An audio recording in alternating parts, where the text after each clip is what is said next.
So, guys, earlier this week, we covered this whole imbroglio. Is that how you say that word? I never know. Between Elon Musk and Vivek versus Laura Loomer and a bunch of other MAGA types, fundamentally over immigration, but specifically over H-1B visas and quote unquote high-skilled immigration. So at the time when we spoke to you last, Trump had given some comments to the New York Post that were, I guess, still a little bit cryptic, but he was like, I like H-1B. And in fact, I use many H-1B visas on my own properties, which I don't even think is true. I think he means H-2B visas. But in any case, seemed very much like he was siding with Elon. However, I did see some of his supporters who are on the more like MAGA, like anti-immigrant right, who were kind of coping over this, saying, until I hear from his mouth, I'm not going to believe anything, blah, blah, blah. Well, he got asked about this, Trump did, on New Year's Eve at his annual Mar-a-Lago party and made it pretty clear where he stands on the issue at this point. Let's take a listen. Change your mind on H-1B visas? I didn't change my mind. I've always felt we have to have the most competent people in our country. We need competent people. We need smart people coming into our country. And we need a lot of people coming in. We're going to have jobs like we've never had before. But sir, you said you changed your position. We need a lot of people coming in, Emily. Now, I'm old enough to remember when at the RNC, the crowd was holding mass deportation now signs. J.D. Vance at the RNC gave a speech about how no longer would they let foreign workers come in and replace American workers. So since getting Elon Musk's $250 million into his campaign, his tone does seem to have shifted a bit on this issue. Yeah, I mean, the mass deportations can theoretically exist alongside H-1B visas. Like, there's an ideological way that you can say we're deporting illegal immigrants and then we're going to bring in the best and the brightest. But that's not the position that Donald Trump has taken in the past, and it's not the position of people like Stephen Miller and people who are so hawkish on immigration that they believe in, this is typically for cultural reasons and alongside labor reasons, that they believe basically the country is full, is the way that they'll say it. Like, we have to integrate people who are already here culturally and assimilate people who are already here culturally, and we cannot continue to import workers that are undermining American workers. So no immigration, full moratorium. Legal immigration has to be reduced dramatically, if not entirely curbed. You have to get rid of all of these visa programs. That is not something that can exist alongside H-1B visas without significant reform. Elon Musk, you've probably seen this, Krystal, has come out and said, basically, we all believe that there should be reforms to H-1Bs, which is, I think, an easy thing to say. It's another question of what happens when people actually try to make those reforms and what they end up looking like and who weighs in to potentially stop them if they are a threat to the way Silicon Valley does business, which this is important to their bottom line because you can see just the reaction from people over the last couple of weeks, how important it is to their bottom line. So, this is a major issue for Silicon Valley. And you knew this back when Trump went on the All In podcast. And this is one of the things that he promised the tech bro crew, including, David Sachs and the rest of the gang there. This is like one of the things that he talked about and he promised. So for those of us who've been listening carefully, it wasn't a surprise that he had made this dramatic pivot from the way he had positioned himself back in 2020 and 2016. Just to clarify again, my position, I support more legal immigration, more pathways to citizenship, high-skilled and low-skilled. But the problem with this program, and effectively with all guest worker programs, is it does create this indentured servant class that is completely beholden to, whether their corporate boss wants them there. Their immigration status depends on pleasing their corporate boss. They frequently are underpaid. They're also used as a tool to bust unions, because if you've got this workforce there that is, can only stay in the country so long as they keep the boss pleased, then they may not want to do something as adversarial as start a union, et cetera, join a union, et cetera. And so, those programs are fundamentally exploitative both for the workers themselves and also have a deleterious effect on the existing workforce. It's also worth really noting, something that people have been, pulling up and noting on Twitter. Tesla, among other tech companies, laid off thousands of American workers at the same time that they're claiming because you have to, in order to, get one of these H-1B visas that you can use for your company, you have to claim there's no American worker who can fill this role. And so at the same time, they're claiming, oh, we can't get anyone to fill these positions. You're laying off thousands of American workers. So for Elon Musk, it's very clear what's going on here, and for the rest of the tech oligarchs, it's very clear what's going on. They like having an exploitable, easily manipulated, lower paid workforce. And they consider that to be really important to them and their, capitalist bottom line.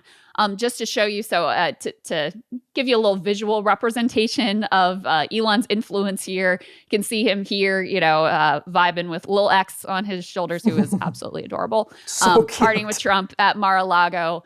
There's a New York Times report that he's just staying at the cottage at Mar-a-Lago. Yes. I saw someone on Twitter who was like, he's smart enough to realize Trump is very influenced by the last person he talked to. So he's just going to post up at Mar-a-Lago and always be the last person who talks to Donald Trump. But even beyond that, I think this deal was already made back when Elon basically rescued his campaign. And who knows if he would have won or not if Elon wasn't involved in his money, et cetera, et cetera. But certainly possible that $250 million plus organizing efforts on the ground was determinative, given how close a margin the race ends up ultimately being. Mm-hmm. Yeah, well, and that means there's a sort of debt of gratitude, so to speak, that you would imagine Donald Trump owes Elon Musk. And in this case, Krystal, there was some reporting several years ago, it was a big controversy at the time, that Disney had laid off American workers and actually had them training their replacements. Again, it was splashy at the time, but sort of faded from the headlines, as you can imagine. But what's important about that, in combination with something you just said, is that you have to say you can't hire Americans to exploit. Like, this is the most qualified person, blah, blah, blah, to get your H-1B.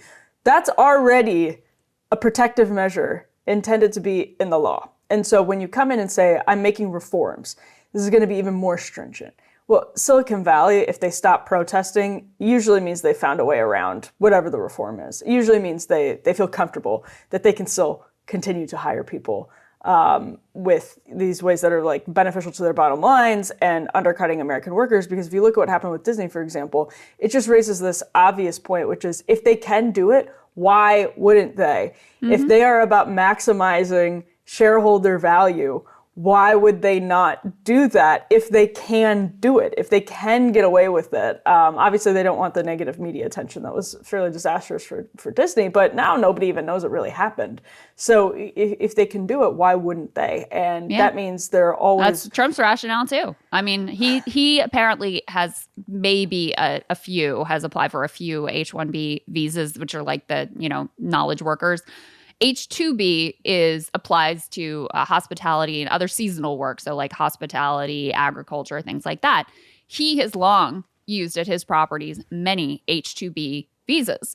And so it's important for people to remember, in spite of the way Trump has branded himself, he ultimately, his class interests and ideological positioning are very much aligned with Elon Musk. So, for him to come out, totally change his position, and don't let him fool you. This is a change in position. No one should be surprised, because he avails himself and benefits from this very same, very exploitative system of visas, which are tied to your employment. So if you piss off your employer, you get deported. That is a fundamentally exploitative relationship that, even lefties like me who think that immigrants are good for the country and want more pathways to citizenship, et cetera.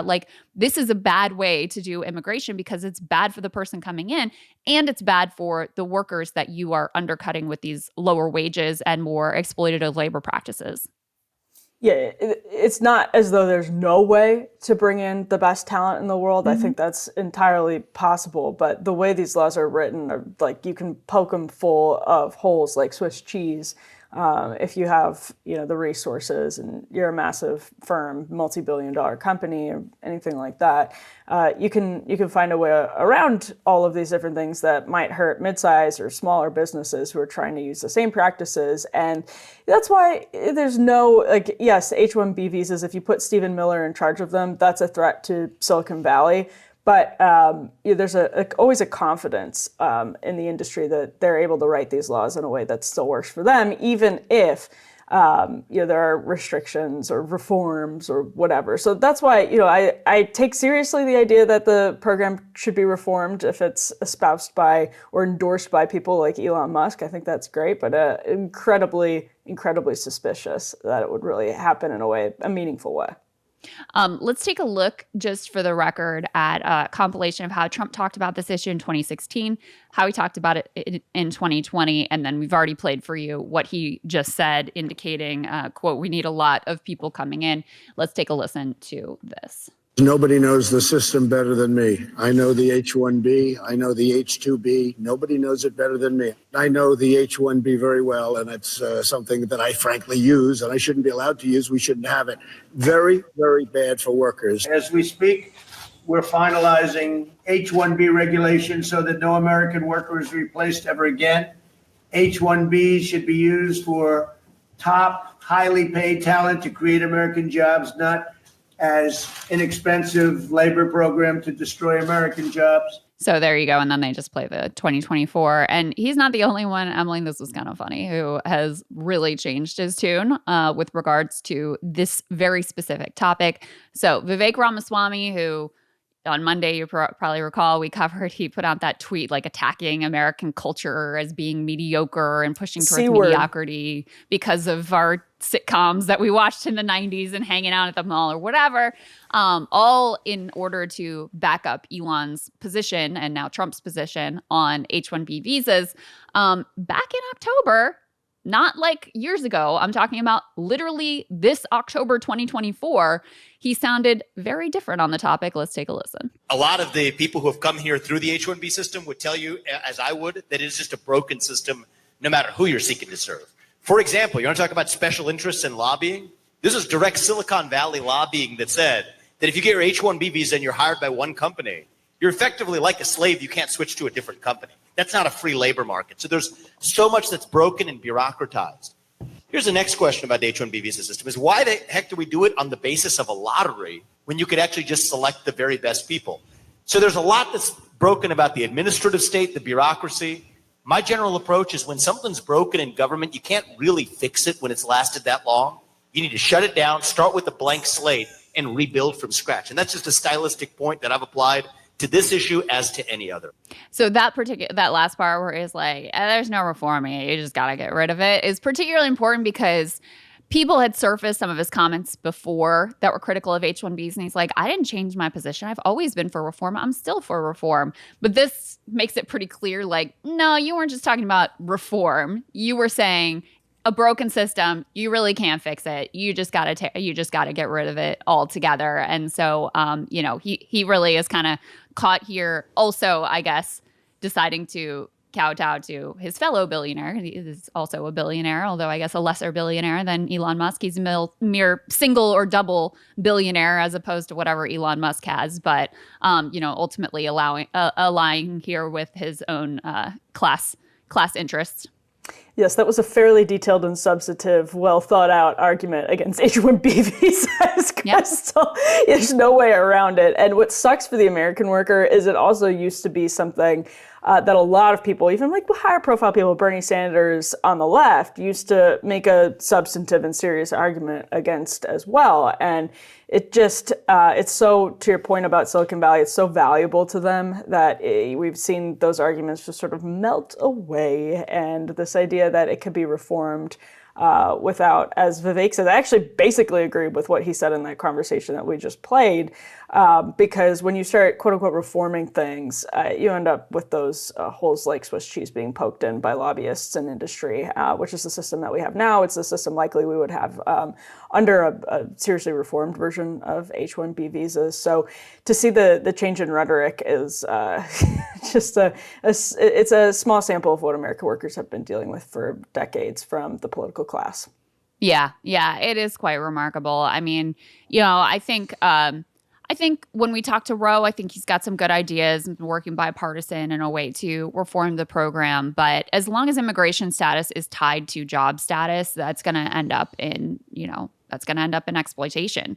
So if you're someone who wants to have more immigration, whether it's high skilled, low skilled, whatever. I really don't think doing it through these guest worker programs, which is something that, the left has long critiqued, the guest worker approach to immigration because of these labor dynamics that it ultimately sets up. So, the last thing that I'll say here is, even though Trump has weighed in, question is not necessarily completely closed. Steve Bannon has been very much on the warpath, specifically against Elon. I mean, that's the thing. It's like Laura Loomer, all these people, like, they never really go directly at Trump. It's always like whatever proxy on the issue, and Trump's just being misled. And of course, we love Trump and he would never do anything wrong. But like, let me sort of like do a roundabout critique of him. But in any case, Steve Bannon going very aggressively still on this issue, really declaring war on it. Let's go ahead and listen to some of his latest comments here. I've said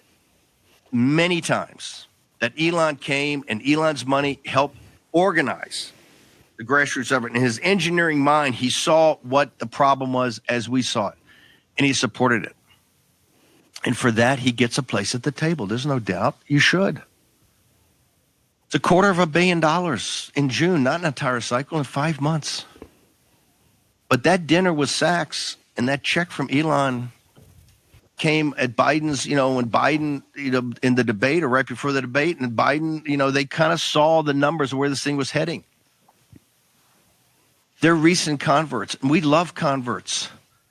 Hell, I'm a Catholic. We used to be in the convert business. Not so much anymore. We can't keep what we got. But in the old days, half the saints are missionaries. We love in converts.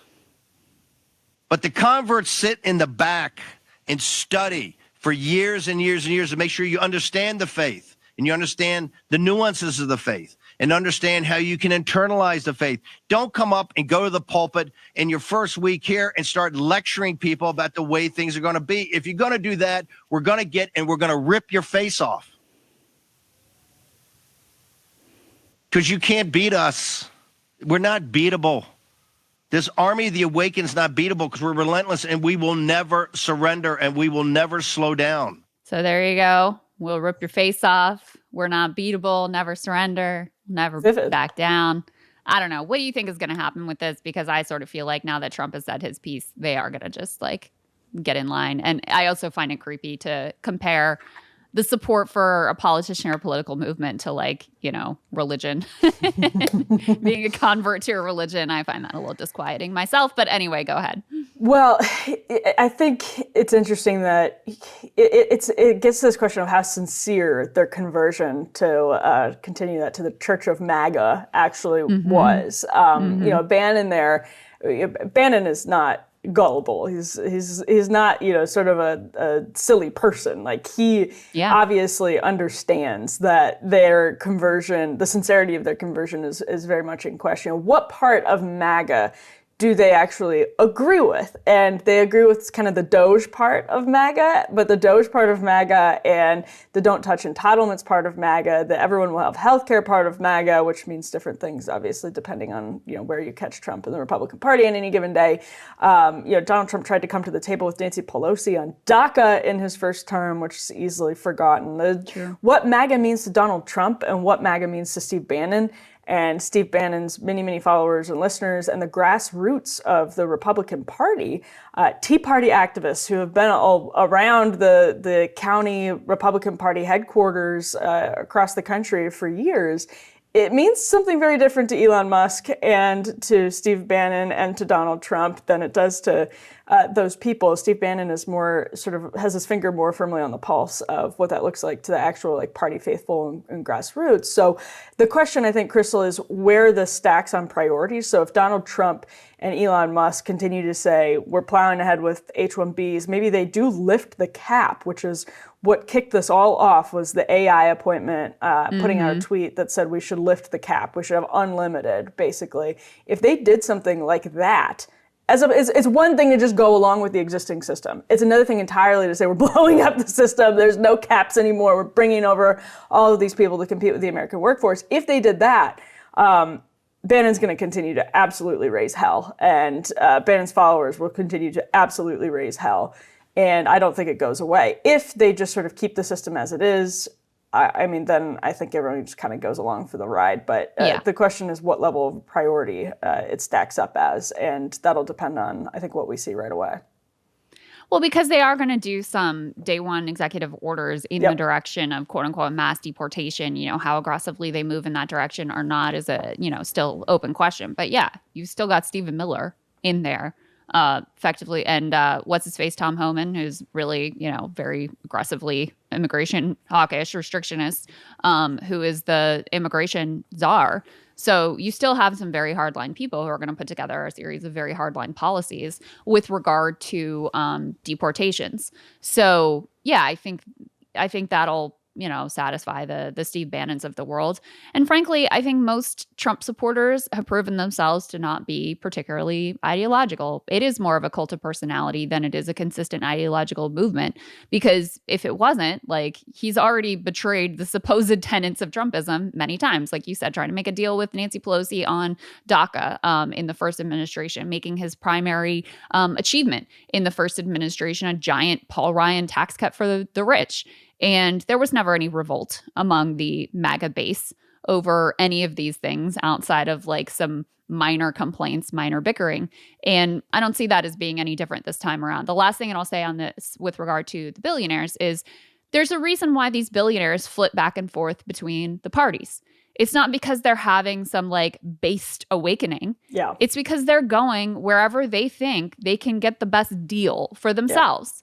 Where they think that their very consistent ideology of like enriching themselves and being able to, have the type of captive exploitable workforce that they want to have, they're going to go to whichever party they think is most primed to deliver those results for them, or whoever they think is most likely to win, whoever they think they can have the most influence with, et cetera. And so, that's what's going on here with Elon and David Sachs and all these people who have, made some sort of a lot of the tech right that used to be in the Democratic Party, Mark Andreessen being another example of that. Mm-hmm. It's not that they've had some sort of, ideological conversion, although they may talk about being anti-woke or whatever, but mostly they just use that as a cloak, like Mark Andreessen does, for pushing through whatever their sort of bottom line capital interests are. And I'm referring specifically to, when he goes on with Joe Rogan, attacks the Consumer Financial Protection Bureau, which has been decidedly a positive thing for American consumers and has delivered money back to them when they've been defrauded by companies. And he's had some portfolio companies that have come into their crosshairs for having scammy practices. He doesn't like the CFPB. But rather than directly talking about what it is he doesn't like about it, which is that this regulatory body was negative for him and his portfolio companies and his self-interest, instead he cloaks it in this like, it's woke and they're canceling conservatives and they're debanking conservatives, which is total and complete nonsense. So, these guys are wolves in sheep's clothing. They don't align with, by and large, there may be some areas where they have overlap with your interests, but they're looking out for themselves, whether they're glomming onto the Democratic Party or they're glomming onto the Republican Party. The bottom line for them will always be the bottom line. And Bannon, for a while, said, this is one, maybe a crass way of putting it, but basically would look at all of these tech guys who were coming into the MAGA movement and said, you're our useful idiots, right? We're using your money to undermine your interests, because Bannon is a populist on the cultural and economic level. He's not just anti-woke. He's like genuinely anti-late stage Western capitalism. Yeah. And he would look at them that way. What he sees happening, I think accurately, is that MAGA is becoming the useful idiot of the moneyed class. And that is a serious threat to Trump's second term if you're a Steve Bannon type of populist, or if you're just an average American who saw in Donald Trump somebody that would extend a helping hand to your interests. So if you're bringing these people into your movement and you think they're your useful idiots, you can very easily become their useful idiots. Oh yeah, at a moment, on a whim. Yeah. Yeah, Elon did not give $250 million to get nothing out of this deal. He is the wealthiest man on the planet. He is extremely powerful. Like, he rivals Donald Trump in terms of his level of power. And I think to not see that from the jump is and was foolish. which is why when Elon and Vivek were given their like Doge commission, everyone was like, oh, they just gave them this make work project and it's like pathetic and good job for just kind of like pushing them to the side. I was always very skeptical of that because no, you are giving them this whole government mandate. The Trump administration has thought through specific legal mechanisms that they can use to try to effectuate some of the desires of Elon Musk. This person has the ear of the president and is in a very powerful position. And doesn't have to give up any of his businesses in order to have that advisory capacity. Exactly right. Whereas if he was directly in government, he would have to abide by these specific conflict of interest rules that any federal government appointee or employee has to deal with. So since he stays on the outside, he gets to keep all his stuff.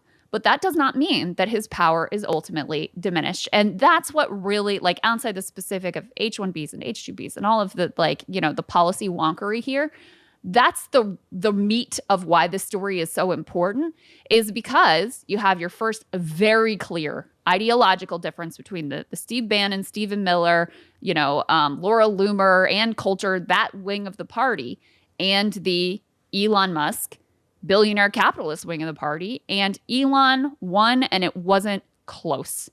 Trump sided with him unequivocally.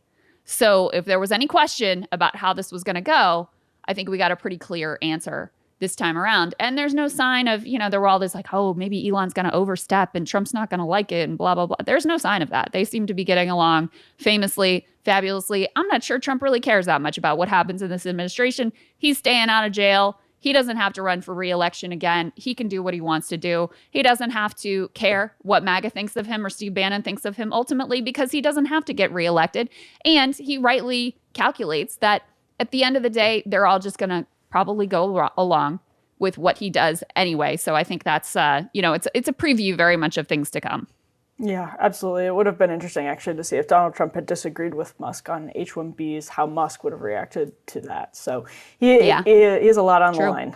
All right, let's go ahead and move on to this other Republican intra-party fight. Congress is returning to Washington, D.C. with an incredibly razor-thin margin for Republicans as they enter. I'll go ahead and share this first element. This is a story from Axios about basically what Mike Johnson has as he returns, which is a one-vote margin. So just a little bit of context here. Axios writes, House GOP hardliners' continued hesitance to coalesce around Johnson suggests that President-elect Trump's endorsement of the incumbent speaker has had little effect so far. Now, this is a quote from Ralph Norman to Axios. He says, a quote, growing number of members want at minimum assurances from Johnson on meaningful cuts to spending before they vote to re-elect him. Now I'm going to share a second story. This is Donald Trump backing Mike Johnson for House Speaker endorsement as Speaker. He said that on Monday on Truth Social. He referred to Mike Johnson enthusiastically, actually, as a, quote, good, hardworking, religious man. He will do the right thing, and we will continue to win. So said Donald Trump. Now, this is interesting because there is, as Axios reported, a movement among Freedom Caucus types or Freedom Caucus adjacent people like Thomas Massey, also Chip Roy, to block Mike Johnson from becoming Speaker again. They're absolutely infuriated by how the omnibus negotiations transpired in late December, disgusted by it, said, we actually have the House of Representatives. You are the Speaker. You are a Republican. Donald Trump just won what they believe was a mandate, and you are still governing like the political class has, like you, Mike Johnson, stood up against before you were Speaker. And we're basically heading into, Krystal, what I think is another Kevin McCarthy cycle here, where Mike Johnson is basically the only option that they have. So they're pushing right now. They were sort of testing the waters, it looked like. For example, Chip Roy was testing the waters to see if Jim Jordan was a plausible candidate, that they could quickly see if Jim Jordan had enough momentum to just be voted as Speaker. But what I think we're heading towards more likely is another series of concessions from Mike Johnson to people like Chip Roy. They got some significant concessions, significant enough that McCarthy was ousted last time around by his own concessions to Matt Gaetz. One of the things was something called a very parliamentary arcane thing called the motion to vacate, which was always around until Nancy Pelosi hilariously got rid of this, or she added a threshold, and they got rid of that, which is how Matt Gaetz ultimately was able to oust Kevin McCarthy by bringing a vote on the speaker to the floor. So, Mike Johnson might be in a position where he has to make some concessions that could ultimately be his undoing. But Republicans right now know in their conference that they don't really have anyone to rally around. That is a consensus point between the centrists and the Freedom Caucus people when you have such a thin, razor thin majority as they head back to Washington, D.C. So Mike Johnson has already technically lost the votes. Thomas Massie says no. That's all he can afford to lose. It looks like Chip Roy is a no as of right now. But we'll see what happens. There's a lot going on behind the scenes with this. Yeah, he's got to get 218 unless people vote present. The math is a little bit confusing for this, but it's not enough to get a plurality. You have to get a majority of the members of Congress in the House, which is why he can only afford to lose one. So Thomas Massie is a definite no. If you're saying Chip Roy is also likely a no, then that's it. He doesn't have the votes. Now, does that mean that Mike Johnson is not going to be the speaker? No. Mike Johnson is ultimately, unless something crazy happens, which you never know, Mike Johnson is ultimately going to be the Speaker of the House, but not before going through what I'm sure will be a very painful and public exercise of having to go back and forth and figure out what sort of concessions he's willing to give and what Thomas Massie et al. Are willing to accept. And they have some bargaining chips to work with here. So first of all, Trump has to be certified as president. We all became intimately familiar with this electoral certification process January 6th. 4 years ago. And so it's got to be approved by the House. And if you don't have a speaker, you can't do anything. So they need to get a speaker in place in order to certify the election results and make Donald Trump president of the United States, which I'm sure is part of what motivated Trump to weigh in on this fight and to try to close the door to any potential challengers, et cetera, et cetera. So there's that. The other thing is you do have a debt ceiling constraint here you're about to reach here in early January. So Janet Yellen came out and Emily's got this up on the screen here. As soon as January 14th, the country could hit the debt ceiling limit. So in a previous deal, the debt ceiling had just been suspended. By the way, debt ceiling is a stupid, archaic thing. No other country has it, but we have it. It's ridiculous. But anyway. You sound like Donald Trump, Krystal. It's true. I agree with Donald Trump when he says things like that. Anyway, it was suspended. So they just got rid of it temporarily until January 1st. Because they're getting some refunds back and whatever, they're going to have enough money to not hit the debt ceiling until roughly January 14th.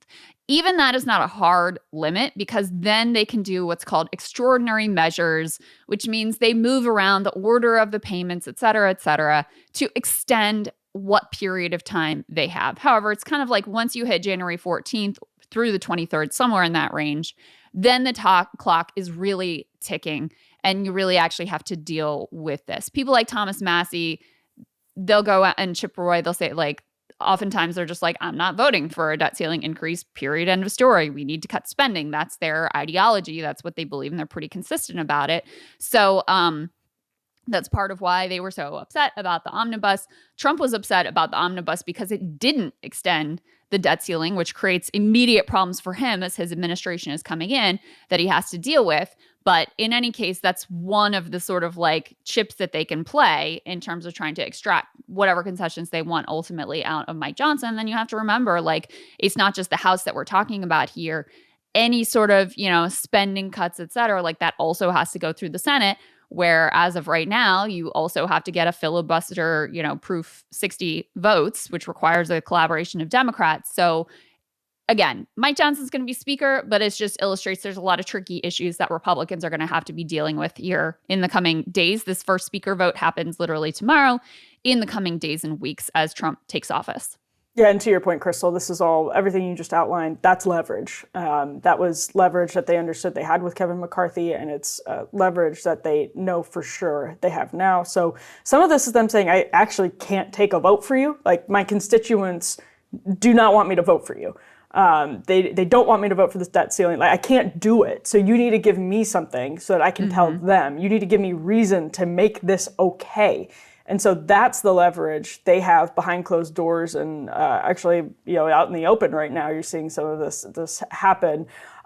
What they can get from it is going to be fascinating, because Mike Johnson is almost the only option. But obviously, if you're shopping around Jim Jordan, you can say, I'm voting for Jim Jordan. There's nothing you can do about it. Democrats are definitely not going to help Mike Johnson this time around. I think Hakeem Jeffries has already said something to that extent. So good luck, Mike. Probably going to have to give up a whole lot. I have to say, as a lefty, like, I'm jealous of the way that, the Freedom Caucus and the way Thomas Massie and others recognize these, this leverage that they have, and recognize how to use it for their own ideological ends, even though those ideological ends are not my own. I respect the tactics, and I'm jealous that there isn't anyone on the Democratic side willing to employ those tactics either. And I think that, it's become very clear that the tactical posture of the squad and of Bernie to let me, play nice with the Democrats and let me see if that's the way that I can effectuate the most political change, like, that really defanged them and made them just another sort of rank and file Democratic establishment member. I'm still glad that they're there versus, another more corporate Democrat. They're more likely to vote well on the issues that I care about. But it has completely defanged them and completely undermined the places where they could have wielded power. And there are a lot of places, because, in the Senate, but in particular in the House, when the Democrats had the majority, it was also a very slim majority. And so they could have employed some of these tactics to further left populist ideological interests, and at every opportunity, effectively, I don't want to say that they never used any leverage whatsoever. That would be, a misstatement. But, they never were willing to go to the mat the way that the Freedom Caucus is. They never were willing to really just aggressively be adversarial towards leadership the way that the Freedom Caucus is. And, the most important case in point of this is AOC. She wanted to be ranking member on oversight. It would have been a good position for her, because it requires someone who can, communicate and be like bombastic, whatever. Like, she would do well in that role.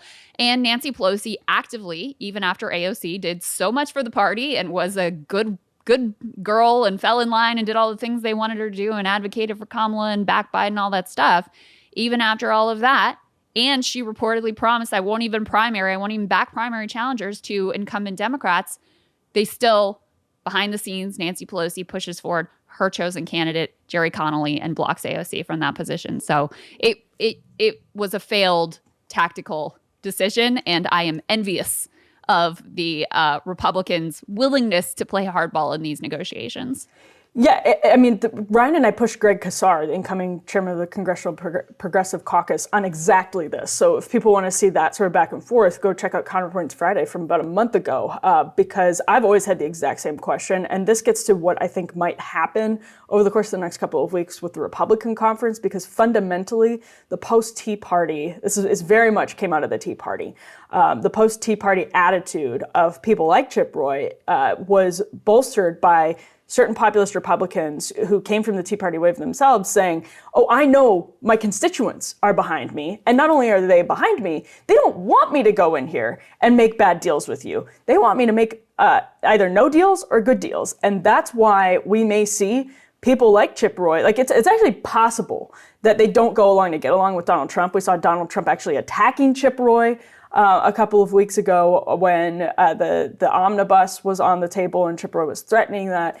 They know fundamentally that their constituents are behind them when they block deals with the political establishment, so it gives them confidence. And the squad should operate like that as well, as sort of the post-populist iteration of left populism in Congress.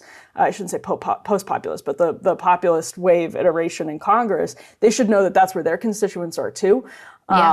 And just finally, that means that, if your constituents are fully behind Donald Trump, they're going to want to see you go along with Trump. And that's the question that the Chip Roys of the world have to ask themselves in the next couple of weeks. Hey, if you like that video, hit the like button or leave a comment below. It really helps get the show to more people. And if you'd like to get the full show ad-free and in your inbox every morning, you can sign up at breakingpoints.com. That's right. Get the full show, help support the future of independent media at breakingpoints.com.